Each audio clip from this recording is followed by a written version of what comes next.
லூக்கா சுவிசேஷம் 18ஆம் அதிகாரம் 1வது வசனத்தின் முதல் பாகமும் 7வது வசனம் 8வது வசனத்தின் முதல் பாகத்தையும் வாசியுங்கள். சோர்ந்து போகாமல் எப்பொழுதும் ஜெபம் பண்ண வேண்டும். அந்தபடியே தேவன் தம்மை நோக்கி இரவும் பகலும் கூப்பிடுகிறவர்களாகிய தம்மால் தெரிந்து கொள்ளப்பட்டவர்களின் விஷயத்தில் நீடிய பொறுமையுள்ளவராயிருந்து அவர்களுக்கு நியாயம் செய்யாமல் இருப்பாரோ சீக்கிரத்திலே அவர்களுக்கு நியாயம் செய்வார் என்று உங்களுக்கு சொல்லுகிறேன். பாருங்கள், 4 காரியங்கள் இந்த வேதாகம பகுதியிலே கூறப்பட்டிருக்கிறது. ஒன்று, சோர்ந்து போகக்கூடாது. மற்றொன்று, எப்பொழுதும் ஜெபிக்க வேண்டும். அடுத்த 2 காரியங்கள், தேவனை குறித்த அறிவு உங்களுக்கு இருக்க வேண்டும். அவர் எப்படிப்பட்டவராயிருக்கிறார்? நீடிய பொறுமை உள்ளவராயிருக்கிறார். அவருடைய பொறுமைக்கு நாமும் பொறுமை உள்ளவர்களாக மாற வேண்டும். வேதம் சொல்லுது, நீடிய பொறுமை உள்ளவராய் இருந்து நியாயம் செய்வார் என்று இருக்கிறது. அந்த நியாயம் செய்கிறது எப்படி இருக்குமாம்? சீக்கிரத்தில் இருக்கும் என்று இருக்கு. 4 காரியங்கள். ஒன்று, சோர்ந்து போகக்கூடாது. மற்றொன்று, தொடர்ந்து இடைவிடாமல் எப்பொழுதும் ஜெபிக்கக்கூடியவர்களாக இருக்க வேண்டும். இந்த 2க்கும் அஸ்திபாரமாக எதை மையமாக வைக்க வேண்டும்? 7-8 வசனங்களை. 7வது வசனம் என்ன சொல்கிறது?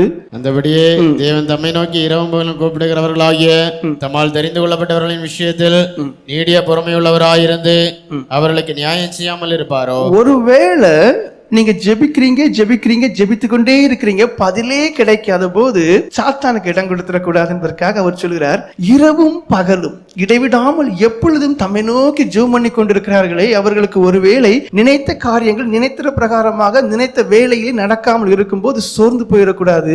அவர்கள் ஜெபிக்கிறவர் யாரிடத்திலே ஜெபிக்கிறார்களோ அவர் எப்படிப்பட்டவர் இன்னார் என்று அறிந்திருக்க வேண்டும். அவர் நீடிய பொறுமை உள்ளவர். ஆண்டவரே, நீர் நீடிய பொறுமை உள்ளவர் சரிதான், ஆனா எனக்கு அந்த பொறுமை இல்லை. நம்ம என்ன சொல்றோம்? புலம்புறோம். ஆனா அந்த நீடிய பொறுமைக்கு நமக்கு என்ன வேணுமா?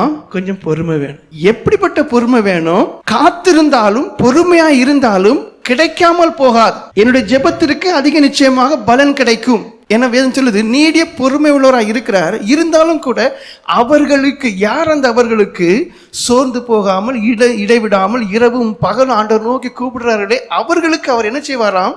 நியாயம் செய்வார். அந்த நியாயம் செய்வது எப்படி இருக்குமாம்? சீக்கிரத்தில் இருக்குமாம். பாருங்கள், 7வது வசனத்துல சொல்கிறார் நியாயம் செய்யாமல் இருப்பாரோ என்று. 8வது வசனம் சொல்கிறார் அந்த நியாயம் செய்கிறது, அந்த பலன் கொடுக்கிறது, அந்த பதில் கொடுக்கிறது எப்படி இருக்குமா? சீக்கிரத்தில் இருக்குமா. இப்ப எப்படி ஆகி போச்சு? ஜெபத்துக்கு மேல மக்களுக்கு நம்பிக்கையே கிடையாது. நிறைய பாஸ்டர்ஸ் மாதிரி வருவாங்க, பல காரணங்களால வருவாங்க. அப்ப அவங்க சொல்றதெல்லாம் ஒரு காரியத்தை ரொம்ப திருத்தமா மறுபடியும் சொல்றாங்க. நம்ம கடைசி காலத்துல வாழ்றோம். சபைகள்ல ஜனங்களை கொண்டு போக முடியல. ஏன் இந்த ஜனங்கள் தேவ நம்பிக்கை இல்லாத ஜனங்களா மாறிக்கொண்டே இருக்கிறாங்க. தேவபக்தியின் வேஷம் மட்டும்தான் இருக்கு, தேவபக்தியின் அனுபவம் இல்ல. அவங்களுக்கு தேவனோட உறவே இல்லை. ஜெபத்தை இப்ப ஜனங்கள் விட்டுட்டாங்க.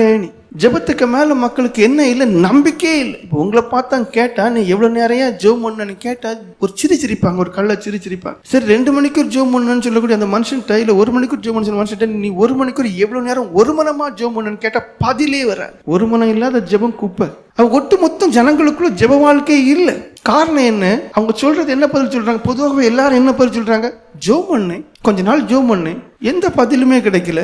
அதனால என்ன பண்ணிட்டேன்? ஜெபத்தை விட்டுட்டேன். அப்படியே கூலா சொல்லுவேன், ஜெபத்தை விட்டுட்டேன். ஆனா தெரியல, சோர்வுங்கிறது சாத்தானுடைய ஒரு மிகப்பெரிய ஒரு ஆயுதம். அதான் ஆதி சபையார் சொல்லுவாங்க, நாங்கள் சாத்தானின் தந்திரங்களை அறிந்திருக்கிறோமே.